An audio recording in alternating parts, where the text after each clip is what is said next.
Game week 4 is fast approaching and I'm going to take you through my team selection and whether I've made any transfers.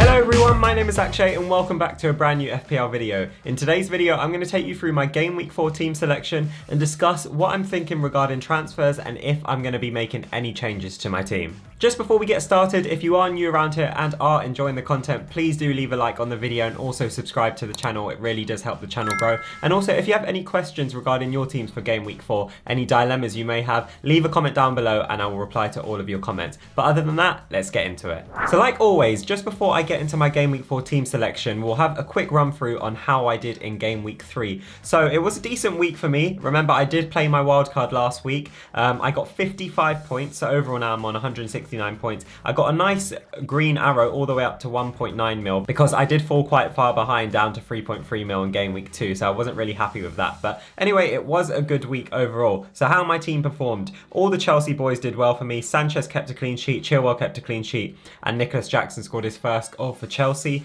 Estepinian and Brighton unfortunately had a terrible week, losing 3-1 to West Ham. He blanked. Guardiola also blanked because Man City did concede a goal late on, which was very unlucky because Sheffield United's XG for that game was 0.6, and I think it was their first shot on target that they scored with, so very unlucky because at that time Guardiola was on bonus points as well.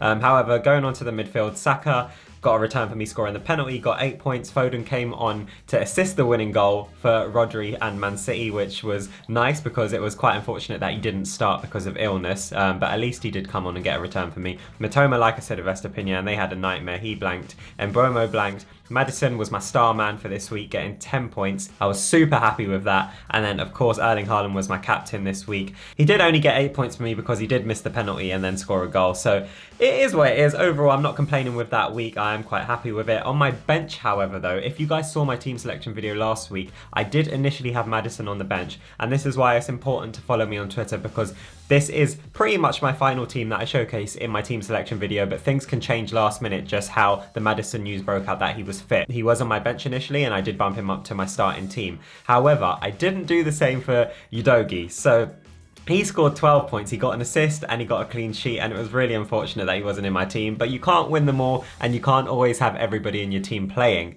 But anyway, like I said, good game week overall and hopefully it continues into Game Week 4. But anyway, let's get on to my Game Week 4 team selection. So like always, we'll start off in goal and defence. So I have Sanchez, Rico Henry, Gvardiol and Ben Chilwell. So slight changes at the back for me this week. I have put Rico Henry in my team. He's not on my bench for this week because Brentford are playing Bournemouth at home. So I would expect them to keep a clean sheet or at least get quite a few attacking returns in this game.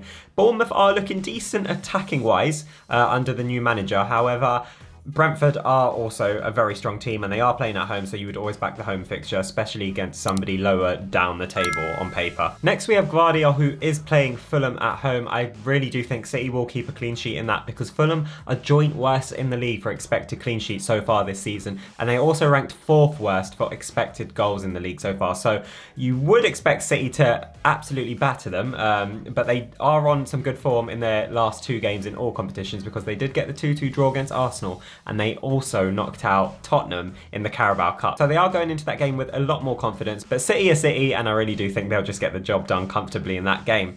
However, now going on to Chilwell and Sanchez. So of course we all know that Chelsea have really good fixtures coming up, and out of the 4.5 mil goalkeepers, Sanchez is probably the best pick for me at the moment, but Johnston is also a really good pick. And I just wanted to touch on Johnston quickly. If you have him in your team, I would start to get a little bit more worried about him and maybe look to transfer him out of your team. I know he's not in my team, but it's just a tip for those of you that do have him, because Crystal Palace are about to sign Dean Henderson, and Dean Henderson is by no means a backup goalkeeper, so it's just something to consider there, and which is another reason why I've gone with Sanchez, and I do believe he's going to be the starting keeper. Even though Chelsea have signed another keeper, I don't think that Poch is just going to take out a keeper with Premier League experience and just throw in a player with no Premier League experience basically, so I think it's going to take some time, and the other keeper will pretty much be the cup goalkeeper for now. And then Ben Chilwell has also started the season well in terms of an attacking threat point of view.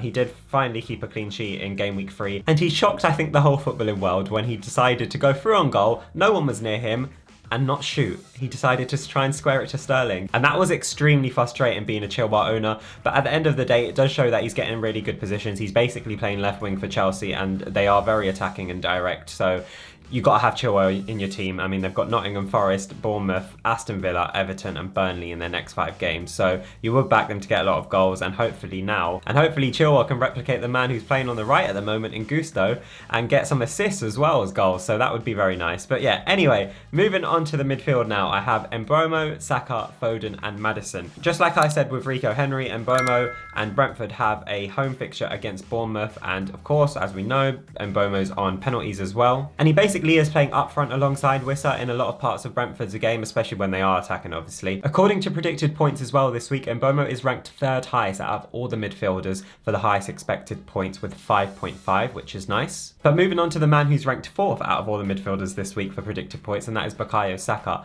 Arsenal do have a tough fixture against Man United this weekend, but we are playing at home, and both teams have not started the season well by any means. I haven't been impressed with Arsenal at all, and I haven't been impressed with Man United at all.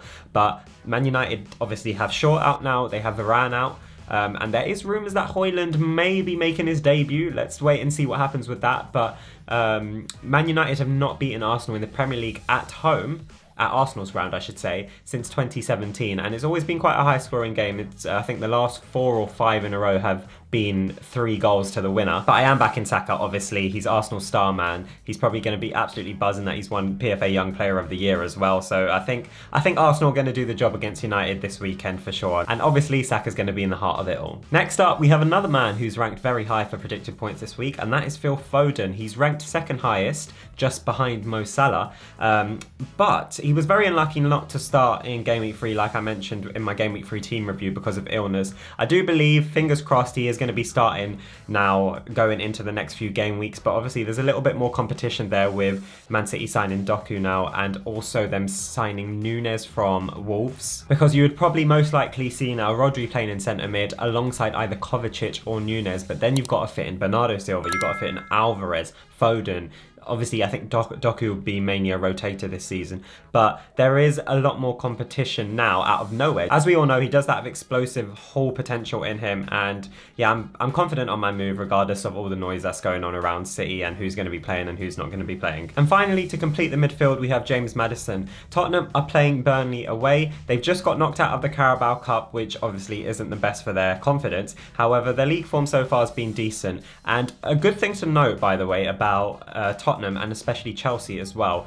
They're both not in Europe this season, so their players for the majority of the season are going to be fully fit. And now with Spurs not being in another competition, they're now only in 2 competitions too, with the Premier League and FA Cup. So Maddison's probably going to be fit bar any injuries for the majority of the season. He is their talisman. He's ranked 1st for expected goals and expected assists. So he's ranked basically 1st in every single aspect you would want from a player in that Tottenham side. He's an absolute must-have for your team. And Tottenham's fixtures are okay in the next 5. They've got a couple really difficult ones. So they've got Burnley, Sheffield United, then the 2 difficult ones come up with Arsenal, Liverpool. But then after that, they've got Luton, and then across like the next 6 to 8 game weeks, I think it's very easy on paper for Tottenham. So for me, Maddison's probably the most exciting player in my team. Now, moving on to the forwards, I have Wissa, Nicholas Jackson and Haaland. So like with Henry and Wissa, they are the 2 players that I have replaced in my starting lineup this week, and I have dropped down to the bench Mitoma and Estepinian. So we'll quickly touch on Wissa. Like we've talked about with Henry and Mbeumo, a nice fixture for Brentford at home to Bournemouth. Wissa has scored 2 goals in his first 3 games, and I didn't want to play Mitoma and Estepinian in the game against Newcastle because they just are coming off the back of losing 3-1 against West Ham. Newcastle is not an easy fixture by any means. I think Mitoma may struggle a bit in that game, and also massive news that's just broken out in the transfer window.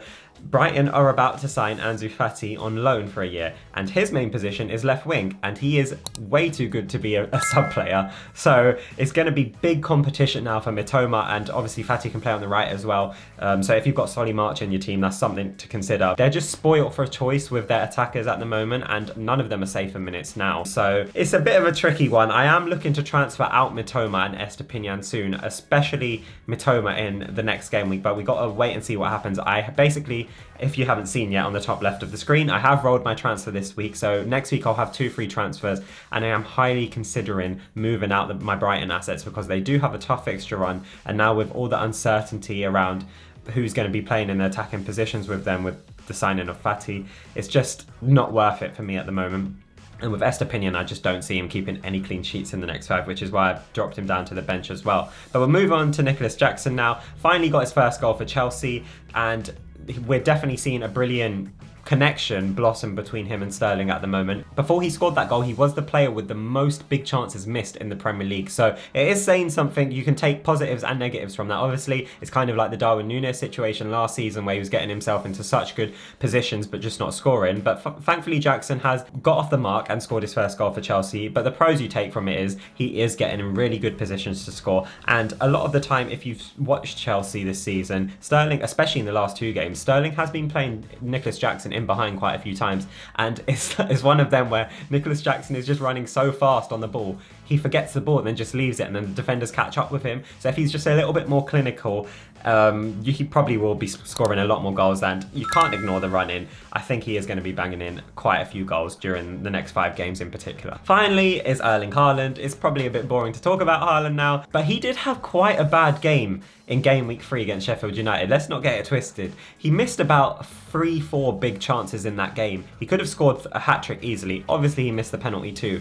And then he did get his goal eventually, which obviously was good for Haaland captainers. But yeah, he is a robot. You can never doubt him. He is my captain this weekend. And I think, like I said when I was talking about Gvardiol and Foden, I think Fulham may be on the receiving end of a hammering from Man City this weekend. But we'll just have to wait and see. But yeah, that is pretty much it for my Game Week 4 team selection. Please let me know what you think on my team down below. And also let me know if you have any questions or dilemmas about your teams, and I will reply to all of your comments. Like I said with my team, I have rolled my transfer this week, so I'll have 2 free transfers next week, and I am thinking about transferring out my Brighton assets, but let me know if you agree with that. But anyway guys, if you did enjoy this video, please do leave a like and subscribe to the channel. But other than that, good luck for Game Week 4, and I will see you in a few days time for a brand new FPL video.